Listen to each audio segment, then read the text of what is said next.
Bonjour à tous, bienvenue pour le numéro 111 d'HP Hour. Je suis ravi de vous retrouver sur le plateau. Dans quelques instants, nous recevrons Christelle qui viendra nous parler du nouveau refuge de la SPA d'Ibos.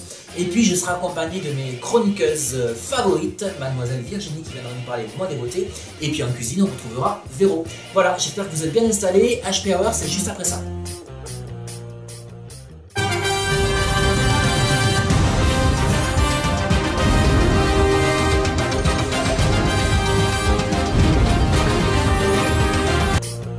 Allez, je vous retrouve en plateau pour ce nouveau numéro d'HP Hour. Dans quelques instants, on recevra l'invité de la semaine, Christelle, qui viendra nous parler du nouveau refuge SPA Ibos. Mais en attendant, je reçois mon amie Virginie qui vient nous parler monde des beautés. Je crois qu'on va parler éclat de la peau cette semaine. Et puis je vous signale aussi, je te le signale par la même occasion, qu'aujourd'hui on est le 8 mai, c'est la journée mondiale de la Croix-Rouge, dont on salue les bénévoles voilà, qui ont besoin de vous toujours et qui font un super boulot. Alors de quoi on parle avec toi, Virginie? Je l'ai un peu dit en même temps, mais tu peux nous préciser de la peau. Alors à partir d'aujourd'hui, on prépare sa peau à l'été, au bronzage, au soleil, et voilà. Et aujourd'hui, on commence par donner un nouvel éclat à sa peau. D'accord. Voilà. Premier conseil, on fait un gommage pour éliminer les impuretés. Voilà. Donc un gommage, ça consiste à quoi pour les gens qui ne savent pas? À purifier la peau, en fait, à retirer les peaux mortes. D'accord. Voilà. Et faire respirer la peau. Voilà. Donc ça se fait avec des produits qu'on peut acheter ou on peut se fabriquer? Il y a les deux, je crois. On peut se fabriquer des trucs. Soit on peut acheter les produits directement en magasin. Donc c'est une formule, c'est une crème plus ou moins liquide avec des graines dedans. Ouais. Qui vous permettent de gratter la peau en douceur. Donc d'exfolier, non? C'est ça? Oui. Ça s'appelle voilà. Et t'as vu, j'ai bien retenu tes chroniques quand même. C'est bien, hein. Et du coup, voilà, ça permet à la peau de respirer et lui donner un nouvel éclat, c'est bien les mots. Ouais. Et sinon, si on veut le faire maison, ça existe aussi. Donc, on avait déjà vu une recette avec Egel et Ingrid à la foire de Tarbes. Que l'on salue. Ouais. Et donc, la formule, c'est du fromage blanc, du sucre je me rappelle. en poudre ou du sucre de canne si on veut pour la peau, les jambes et le corps. Oui, parce qu'on peut toujours prendre du plus violet, voilà, tu vois, si on plus le gros, veut doux. Plutôt doux pour le visage et plutôt un peu plus de trucs pour le corps, c'est ça? Pour le corps, c'est ça. Et du miel pour adoucir justement cette crème que ça vous fait au final. Et puis après, vous l'appliquez tout en douceur. On laisse un temps de pause ou il faut appliquer et enlever? Non, on applique, on rince. À l'eau claire, eau chaude, voilà, enfin tiède. Ok, voilà, et ça marche pour hommes et femmes? Ah oui, oui, tout à fait. D'accord. Il n'y a pas de problème. Très bien. Donc, conseil 1, gommage.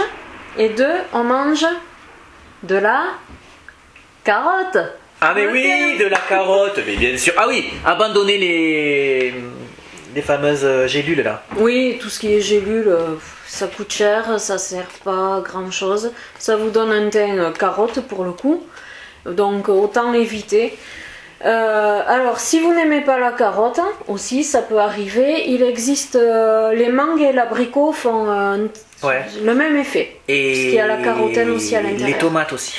Ah, tomate, il y en a dans la tomate. Et ben je l'ai appris il y a pas longtemps, c'est pour ça que. D'accord. Voilà. Donc c'est pour ça qu'avec effectivement le régime de l'été, qui est souvent en base quand même plus de fruits et de légumes que pendant l'hiver. Donc du coup, carottes et tomates, normalement on est. Voilà. Mangue, on en trouve aussi. Et abricot, la saison va arriver, donc c'est parfait. Après aussi, on peut manger du chou rouge et des amandes. Ah. Alors ça, c'est pour donner de la vitamine D. D'accord. Parce que la vitamine D, c'est ce qui fixe, c'est ça, non? Voilà. Ah. C'est le soleil a un effet, enfin la vitamine D amène de l'éclat par le soleil et du coup augmente la rapidité du bronzage et aussi le conserve. D'accord. Vous gardez votre bronzage plus longtemps. Ok. Donc si on commence maintenant, vous partez à la mer, votre bronzage, en suivant ces conseils, vous pouvez le garder jusqu'à, on peut dire même fin septembre, facilement. Pour la rentrée d'HP Hour, donc ça sera parfait. Voilà. Normalement, alors regardez, on devrait être tout. oui, mais même nous, on devrait être tous bronzés pour la rentrée, quoi. Donc ça stimule le bronzage tout en protégeant des UV, ce qui est quand même important. Ouais. Et surtout, on n'oublie pas de s'hydrater. En buvant beaucoup d'eau, enfin au moins 2 litres par jour, c'est le minimum conseillé. Putain, 2 litres. Ouais, moi je suis très loin aussi. Ouais, moi aussi, déjà c'est costaud quand même. Parce qu'après tu passes ta journée aux toilettes, quoi. Oui. Mais non, mais franchement. Oui, c'est ça. Donc on boit de l'eau et puis une crème hydratante tous les jours. Qu'on soit à la plage ou voilà, même dans le quotidien, hein, ça marche pour tout le reste de l'année aussi. D'accord, oui, puis de toute façon c'est toujours bon de s'hydrater, d'hydrater la peau, ça fait jamais de mal, quoi. Puis ça évite les rides trop tôt aussi, d'hydrater la peau. Je ne sais pas, nous on en a. Non, c'est pas notre problème, mais pas du tout. On a tout âge comme public. Mais c'est ça, et puis on a un budget chirurgie esthétique quand même. Merci beaucoup Virginie. Et de rien. Et on te retrouve la semaine prochaine. Alors la semaine prochaine on continue ta série de préparation avant l'été. Et on parlera plus particulièrement d'une cure détox, je crois. Je t'aide un peu parce que je le fais mieux que toi, mais c'est parce qu'on prépare tellement bien cette émission. Merci beaucoup Virginie, je ne te chasse pas mais un petit peu, car je vais accueillir maintenant notre nouvelle invitée. C'est Christelle que je reçois aujourd'hui. Bonjour Christelle. Bonjour. Qui vient nous parler du nouveau refuge SPA à Ibos. Donc on va en parler un petit peu. Je crois que c'est un format associatif, vous me disiez lors de la préparation de l'émission. Association Loi 1901. Voilà, qui date de 2014, si je ne m'abuse. Voilà. Et le refuge physique, lui, s'est ouvert en 2015. Hein. Quelle est la mission d'un refuge en fait? Qu'est-ce que vous faites? Qu'est-ce que vous proposez? Alors, on accueille les animaux, d'abord les animaux errants. Qui appartiennent à quelqu'un mais qui se sont sauvés. Ça s'appelle la fourrière, hein. Ça, ils restent là jusqu'à ce que leur propriétaire vienne les chercher. Il y a un délai légal. On accueille les animaux abandonnés. Donc à la fin du délai de fourrière, l'animal est considéré comme abandonné. C'est combien le délai de fourrière? C'est 8 jours ouvrés, 10 jours francs.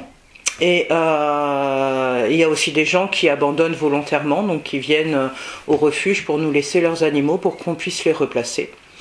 Et on fait aussi de la pension. D'accord. Voilà, un petit peu pour les gens qui partent en vacances. C'est surtout pour éviter les abandons. Et voilà, donc on propose aussi quelques box de pension. D'accord, donc ça on vous le signale et on vous le rappelle, les grandes vacances arrivent bientôt, puis là on est en plein dans les ponts de mai, donc effectivement il vaut mieux aller mettre aller mettre son chien ou son chat. Vous prenez les deux, chien et chat, en pension? Chien et chat, en pension, que de les abandonner, bien évidemment. Alors c'est une association Loi 1901, vous nous disiez, qui est donc constituée de bénévoles sur le refuge, et ce sont des bénévoles? Alors 90% des gens du refuge sont des bénévoles, tout le bureau est bénévole depuis le début. Par contre, depuis un an, on a commencé à prendre des salariés, des contrats aidés de réinsertion en fait, parce que il y a une aide importante de l'État, donc nous on n'a pas trop de moyens, donc on essaye de faire avec le mieux possible. Donc on a actuellement 3 contrats aidés, puisque le refuge est ouvert 7 jours sur 7. Le matin on est dans le nettoyage jusqu'à 14h et ensuite on ouvre au public de 14 à 18h. D'accord. Les ouvertures au public, ce sont des visites qui consistent à aller repérer pour adopter un chien, ou il y a d'autres types de visites? Non, c'est uniquement pour de l'adoption. De l'adoption ou des adoptions, de la pension, du bénévolat. Il y a des gens aussi qui veulent venir nous aider à promener les chiens, mais chez nous les chiens ils sont en liberté. Donc on leur propose à ce moment-là de choisir un animal et de faire un parrainage avec cet animal. Un parrainage en temps qui consiste à aller minimum 2 fois par mois, prendre ce chien et l'emmener à l'extérieur, l'emmener en ville, l'emmener au lac, l'emmener promener n'importe où, mais qu'il voit autre chose, qu'il monte en voiture, qu'il apprenne la vraie vie en dehors du refuge. D'accord. Voilà. Alors, vous nous le disiez, vous étiez auparavant bénévole dans un autre accueil, dans un autre refuge, et là vous êtes à Ibos, donc vous avez une certaine expérience. Est-ce que vous voyez depuis plusieurs années une recrudescence ou au contraire une marche arrière au niveau des abandons et de la condition des animaux? Les abandons, c'est tous les ans. La reproduction non gérée, c'est catastrophique. Avec les chats, c'est beaucoup de reproduction libre. Les chiens, beaucoup de portées qui sont abandonnées. En plus, la loi a changé cette année, donc on peut plus placer ces animaux sur le bon coin, les donner, etc. Et ça, c'est contre-productif finalement, parce qu'au départ, on aurait pu penser que c'était une bonne chose pour pas que les gens fassent n'importe quoi ou se fassent de l'argent, voilà. Mais au final, en fait, les gens les abandonnent alors. Ah oui, il y a beaucoup d'abandon de ce fait-là. Il y a beaucoup plus d'abandon vers les refuges parce qu'ils n'arrivent pas à placer les animaux. Après, à eux aussi de faire stériliser leur chienne ou alors leur ça, chien. Il faudrait qu'on... Ça, c'est très important. Faites stériliser. Voilà, donc il faut qu'on en parle ça. Donc allons-y, parlons-en. Donc, faites stériliser. Donc comment il faut faire comment il faut faire. Il faut s'adresser à son vétérinaire, hein, demander des devis parce qu'il y a toutes sortes de prix, voilà. Pourquoi il faut faire stériliser j'arrive pas à le dire. Stériliser votre animal. Pourquoi parce que d'une part ça évite la reproduction non désirée. Alors c'est vrai que beaucoup de gens disent ah mais moi mon chien il sort pas, mais un jour il s'échappe, même si c'est un mâle il va s'échapper, il va aller prendre une femelle qui elle est en chaleur, qui a rien demandé, qui est chez elle, et puis elle va se retrouver elle va se retrouver avec une portée que les gens ils vont dire ah bah non on va les laisser naître et après on verra, on va les placer, etc. Puis finalement cette portée elle finit à la SPA. Les femelles, elles, ça évite tout simplement qu'elles soient en chaleur. Hein. Il y a plein de problèmes de comportement qui sont diminués par le fait d'être stérilisé, mais il y a aussi plein de problèmes médicaux liés chez la femelle ou chez le mâle aux organes reproducteurs hein, qui peuvent être supprimés du fait d'être stérilisé. Donc c'est un double bénéfice. Le chien est plus calme, il va pas fuguer. Il va être moins agressif et en plus il évite des problèmes de cancer, cancer des mamelles, cancer de l'utérus, enfin voilà. Tout à fait. Alors la seule petite recommandation qu'on pourrait donner en cas de stérilisation, ça y est je l'ai eu, c'est surveiller le poids de son animal. On sait que souvent passer aux croquettes allégées, aux croquettes de chien spécial chien ou chat stérilisées. D'accord. Alors je voudrais qu'on parle un peu de votre parcours. Vous, qu'est-ce qui vous a amené à être bénévole dans ce refuge et puis l'intérêt pour les animaux, ça vient d'où? La vie. La vie m'a amené. L'intérêt pour les animaux, ça a toujours été. J'étais depuis toute petite passionnée d'équitation, d'animaux. J'ai toujours eu des animaux avec moi. Et c'est seulement à la mort de mon mari que j'ai décidé de donner du temps pour faire quelque chose de bien, pour aider. Je ne savais pas où, quoi, comment, mais j'ai choisi d'aller vers un refuge SPA qui semblait avoir des besoins et donc j'ai passé beaucoup de temps là-bas. Nous on est dans le 65, effectivement il y a maintenant 3 refuges dans le 65, ça paraît peut-être beaucoup, mais dans le 64 il n'y en a plus. Le refuge de Pau a fermé l'année dernière, hein. Donc il y a énormément d'animaux à prendre en charge, hein. Et ce sont des petits refuges dans la région, il n'y a pas un très gros refuge, mais enfin c'est presque préférable pour les animaux parce qu'on a du temps à leur consacrer, on passe vraiment du temps. Et du voilà. coup, on a chacun, Azorex c'est le plus gros des refuges ici, ils ont 80 chiens environ. Nous on est habilité pour 50 et à la SPA de Tarbes ils sont ça dépend des fois, ça dépend ils ont un peu oscillé. Je pense que maintenant ils doivent être habilités pour 50. Oui, donc finalement, si on rajoute le secteur du 64 qui n'a pas d'accueil et qui peut-être vous devez en récupérer donc par conséquent. Bah oui, on en récupère beaucoup de là-bas aussi. Ça fait pas tant que ça du coup. Alors vous parliez du nombre d'abandons qui augmente et pourtant parallèlement à ça, c'est un peu paradoxal, mais on a l'impression que la condition animale est un peu plus prise en compte. On a vu récemment le statut de l'animal qui a changé, qui est plus considéré, qui est censé ne plus être considéré comme, alors je sais pas, comme un objet en fait, hein, mais comme un être doté de sensibilité. C'est ça. Quelle réflexion ça vous inspire?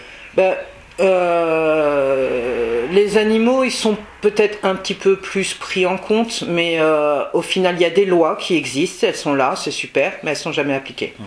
On est confronté à une inactivité de la part de la police, tout ça. Quand ça concerne les animaux, c'est pas très grave. Et peut-être c'est moins urgent que le reste. Hein. Ouais, donc il y a encore un peu de beaucoup de travail. Beaucoup de travail à faire pour changer les mentalités en fait, puisque voilà, si les lois existent mais qu'elles ne sont pas appliquées, c'est effectivement parce qu'il faut qu'il y ait un déclic plus large. D'accord. Donc vous avez encore du boulot. Alors justement, s'il y a des gens qui nous regardent et qui veulent vous aider, vous êtes en recherche des bénévoles Oui, alors maintenant on a des salariés pour avoir quand même pour pouvoir compter tous les jours, hein, puisqu'on est ouvert 7 jours sur 7, hein, pour pouvoir compter sur des gens pour le nettoyage, parce que c'est quand même du gros œuvre, hein, toute la matinée. Et effectivement, après, on a aussi des bénévoles qui viennent compléter l'équipe. Ça donne un coup de main aux filles qui sont là. Ça leur permet d'aller plus vite, de faire plus de choses dans la matinée. L'après-midi aussi, on a des bénévoles qui viennent un peu l'après-midi. Les tâches sont différentes l'après-midi. On est dans la réception des gens, mais on continue à sortir encore tous les chiens, parce que nous, on a des chiens qui sont, un certain nombre de chiens qui sont en box avec jardin et d'autres qui sont dans un bâtiment. D'accord. Et ceux qui sont dans le bâtiment, ils sortent minimum 2 fois par jour, une fois le matin, une fois l'après-midi, voire 3 si on a du temps, etc. Donc ils passent du temps avec nous en liberté sur le terrain. D'accord, alors donc justement, si vous êtes intéressé, que vous voulez proposer, que vous avez du temps, que vous voulez proposer quelques heures pour venir aider Christelle et ses bénévoles et ses salariés, vous pouvez les appeler au 06 87 97 87 83. C'est en train de s'inscrire sur votre écran. Vous avez une page Facebook aussi, je crois. Oui, Nouveau Refuge SPA. Nouveau Refuge SPA. Voilà, qui s'inscrit également sur votre écran. Vous vouliez aussi, Christelle, nous parler, je crois que vous avez il y a quelques semaines, presque un mois, un vol au sein de votre refuge, ce qui paraît aberrant. Oui, tout à fait, oui. Il y a des gens qui malheureusement se servent comme si ils étaient chez eux, donc ils sont rentrés, ils sont rentrés par effraction. La nuit. En pleine nuit, voilà. Ils ont passé la barrière du chien de garde qui est en liberté et ils ont volé. Alors ils ont volé un chien et il y a aussi 5 chats qui ont disparu pendant ce vol. On a fait un post sur notre page qui a fait un peu le buzz. Il faut savoir que on est une SPA indépendante. On ne fait pas partie de la SPA de Paris. On a monté, financé oui, ça notre c'est important refuge. parce que ça veut dire que vous n'êtes pas financé, que vous n'avez pas de subvention qui proviendrait de la SPA. Exactement, on n'a pas de subvention, on a autofinancé tout ce qu'on a mis en place pour les animaux à Ibos. Maintenant on est affilié à une confédération, la Confédération des SPA de France, mais c'est pas, enfin, on n'est pas rémunéré du tout. Le bureau est complètement bénévole, on a besoin de bénévoles pour fonctionner parce qu'on ne peut pas tout payer, on autofinance. D'accord. Voilà. Donc ça c'est important. Et donc vous aviez lancé un pot commun, je crois. Et par rapport au vol, il y a beaucoup de gens qui nous ont dit oui, mais comment ça se fait? Il n'y a pas de caméra, il n'y a pas assez de sécurité, etc. Oui, effectivement, il y a 10 000 mètres carrés de terrain à clôturer, à reclôturer plus haut, etc. Ça a un coût. On peut pas tout faire. On a mis en place beaucoup de choses, principalement en priorité pour les animaux, mais du coup on a monté un pot commun pour tous les gens qui veulent donner, même 1 euro ou plus, ils peuvent aller sur le pot commun. Et alors c'est où ça se passe? Comment? C'est par Facebook ou vous avez c'est par Facebook. Sur la page Facebook il y a le lien avec le pot commun. D'accord, vous l'avez. Et puis on va conclure sur une note positive et de découverte, puisque là dans 15 jours à peu près vous organisez des portes ouvertes. Le 20 mai ce sera? Voilà, le 20 mai il y a on va organiser une grande journée pour nous avec des animations, il y a des portes ouvertes au refuge. Ça va être aussi notre journée pour l'Assemblée Générale, donc nous on va commencer très tôt le matin et on va finir très tard le soir. Hein. Voilà. D'accord, donc les gens peuvent venir alors les gens peuvent venir ça sera On aura des ouvertures plus larges. Je pense qu'on va ouvrir vers 11h le matin jusqu'à 18h, 19h le soir. D'accord. Et d'ici là, vous aurez les renseignements sur la page Facebook du refuge et puis on vous les mettra sur la page d'HP Hour également. Merci beaucoup Christelle d'être venue nous rendre visite et puis nous en apprendre un peu plus sur le refuge. On salue vos salariés, tous vos bénévoles et les personnes qui vous ont accompagnés aujourd'hui mais qui ont peur des caméras. Et puis on vous dit à très bientôt peut-être. Bien voilà, on se retrouve dans la cuisine. Bonjour Véro. Bonjour. De Pomme Cuisine. Voilà. Très bien. Alors les beaux jours sont désormais là, on va devoir penser aussi un petit peu à la plage. Qu'est-ce que tu nous proposes aujourd'hui? Alors quelque chose de très frais, alors un smoothie minceur, voilà, avec des fraises, puisqu'on commence à avoir les fraises, pamplemousse et orange. Et un petit peu, on va intégrer un petit peu le tofu soyeux. Le tofu soyeux. Qui remplacera le lait classique. Ouais. Voilà. Qui est un très très bon produit. Et qu'on trouve désormais de façon très accessible un petit peu partout, notamment dans les magasins bio, puisque c'est le principe de ta rubrique, à la fois des produits équilibrés, naturels, et qui vont nous aider à être beaux sur la plage. Voilà, très bien, et se rafraîchir. Oui, aussi. Bon. Alors, je vais commencer par enlever la poêle orange. Alors, si vous avez un extracteur de jus, ça peut le faire aussi. C'est un smoothie sans sucre rajouté. Et ça, c'est important. Ça aussi, c'est important. Voilà. On va commencer à... Alors, c'est pareil, c'est le blender. Le blender, c'est quelque chose qui se fait assez rapidement. J'essaie toujours d'opter pour des recettes rapides. Voilà. Voilà, un petit peu de pamplemousse. Voilà, j'ai opté pour un pamplemousse rose. On va pas mettre un entier, bon après ça dépend de la quantité qu'on veut faire. S'il faut nourrir 4 enfants au réveil, c'est pas la même chose que si on est seul, effectivement. Mais voilà. Comme c'est rapide à faire, on peut se le faire le matin, tranquillement. Et celui-ci, on peut l'emporter aussi. Hein. On peut l'emporter. Le fait qu'il n'y ait pas de lait, on n'a pas le risque qu'il tourne. D'accord, voilà. Oui, puisque c'est du tofu. On a le tofu soyeux là. Hein. Voilà.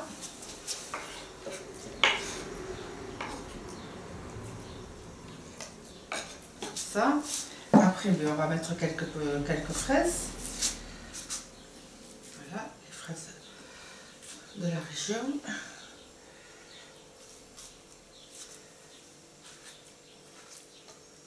Donc le tofu soyeux. Voilà, ça va se présenter comme un fromage. Alors la différence avec l'autre tofu, c'est que l'autre tofu va se mixer moins facilement. Celui-ci se mixe, il ne fait pas de petits morceaux, quoi. Ça va beaucoup plus vite. Il est moins compact. Moins compact, on va dire presque un yaourt. D'accord. Ah, voilà. Oui. On peut remplacer le yaourt par un tofu soyeux. Alors là, vous voyez, il y a de l'eau. Là, je ne vais pas la garder puisque je vais utiliser tout le morceau, mais admettons que vous utilisez que la moitié du tofu. Gardez l'eau parce que l'eau va conserver le reste du tofu. Quitte à rajouter un peu d'eau et vous le mettez au frais. Et vous le gardez plusieurs jours. Donc là il y a à peu près 20 grammes ou 40 grammes de tofu. 20 grammes de tofu. D'accord. 2 fois quoi? Ouais, 2 fois 20 grammes. Oui, voilà, 2 fois 20 grammes. Moi j'aime beaucoup ce tofu soyeux. On peut l'utiliser dans des appareils à quiche, on va dire pour faire des tartes salées. On peut l'utiliser pour des tartes sucrées. On peut faire des crèmes, je sais pas, parfumées, avec des fruits, que des fruits. D'accord. Si le fruit est assez sucré, on rajoute rien. Et ça fait des petites crèmes, ça prend 3 minutes. Parce que le tofu n'a pas de goût particulier. Non, il est assez neutre.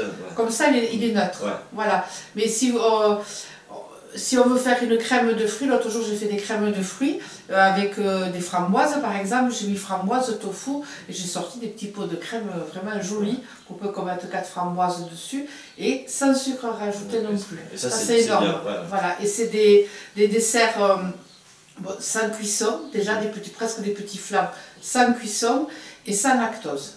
Allez, un petit peu d'eau. Ah oui, j'oublie. Ah ouais, quand même, parce que je pense que...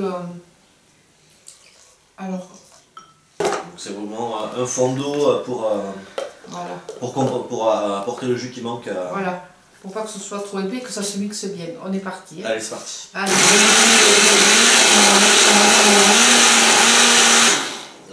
secondes de blender plus tard. Voilà, pourtant il est simple mon blender. Et vous voyez, la consistance quand même déjà un peu épaisse. Ouais, et je vous raconte même pas l'odeur. On va la montrer ici. Santé. Alors vous n'avez pas l'odeur, mais vous avez déjà l'image, on dirait un sorbet à la fraise. On sent bien aussi le goût de la fraise qui remonte bien comme il faut, ouais. En plus de l'orange et du pamplemousse. Voilà, alors j'ai pris les petits verres. Voilà. Voilà, aux absents. Voilà. Ils sont restés dans le studio.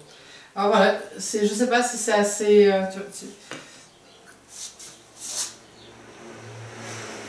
Eh bien c'est une tuerie. C'est vrai. Voilà. C'est vraiment délicieux. C'est très très très bon. Et ça peut être sympa aussi hein, pour les enfants, des goûters, et même sur des apéritifs dînatoires, entre le salé et le sucré. Ouais, voilà. Ça fait une transition. Voilà. Et même l'été, ça peut faire un bon petit dessert, puisqu'il y a du fruit. Ah oui, parce que ouais. si vous rajoutez un peu plus de... Si on rajoute un peu plus de tofu, ouais. On va avoir un peu plus d'onctuosité, et donc on va avoir des choses un peu plus épaisses, comme je disais, une crème de fruits. Alors, est-ce qu'on peut le mettre au congélateur et en faire des petits sorbets? Et bien c'est la question que je suis en train de me poser. Alors, moi j'essaierai. Vous essayez aussi chez vous et vous nous dites ce que ça donne, parce qu'à mon avis ça fait des petits sorbets de fraises voilà, qui sont très très bons. Alors, alors plus qu'on en parle, ouais. Puisque moi je congèlerai les fruits, ouais. Carrément, que ce soit les oranges, tous les fruits, ouais. À plat sur une plaque au congélateur, pour faire comment on fait des sorbets. Ouais. Et après, je mettrai les fruits congelés dans le tofu soyeux. D'accord. Et tout ça au blender et, ouais, ouais. Et pour faire un sorbet comme ça. Pour faire un sorbet, voilà. Alors on y rajoute du sucre ou pas. Ouais. Un sorbet classique, on va y rajouter des fois du blanc d'œuf, mais c'est pas obligé, on peut s'en passer. Ouais. Et là, ça va faire un sorbet. Et là, vous le remettez en bac et vous le remettez au congélateur. Mais voilà, vous avez deux recettes en une. Ouais, voilà, et c'est pas mal. Ouais, ça sera très bon, c'est déjà très bon comme ça. Ouais, et ça le sera aussi quand il fait très chaud, quand il fera 40 degrés, c'est bien. Et vous pouvez rajouter aussi des feuilles de menthe, des choses comme ça aussi. Ouais, parce qu'ils ont déjà poussé dans le jardin. Ouais, moi je fais comme ça, pas encore. C'est parce qu'ils n'ont pas encore pris assez le soleil. En attendant, profitez-en bien, toutes les infos c'est sur la page HP Hour, bien sûr, sur Facebook et sur pommecuisine.fr. Voilà. Toutes les recettes, toutes les infos pour faire venir Véro chez vous ou pour les ateliers cuisine si vous êtes une collectivité. N'hésitez pas, il y a aussi les cartes cadeaux si vous voulez offrir. Pour la fête des mères. Voilà, pour la fête des mères, fête des pères. Et puis en dehors de tout ça, pour un joli cadeau à faire pour le plaisir, n'hésitez pas, c'est toujours des cours de cuisine qui sont très agréables. Voilà. Merci Véro. Très bien, merci. Et à très vite. À très vite, merci.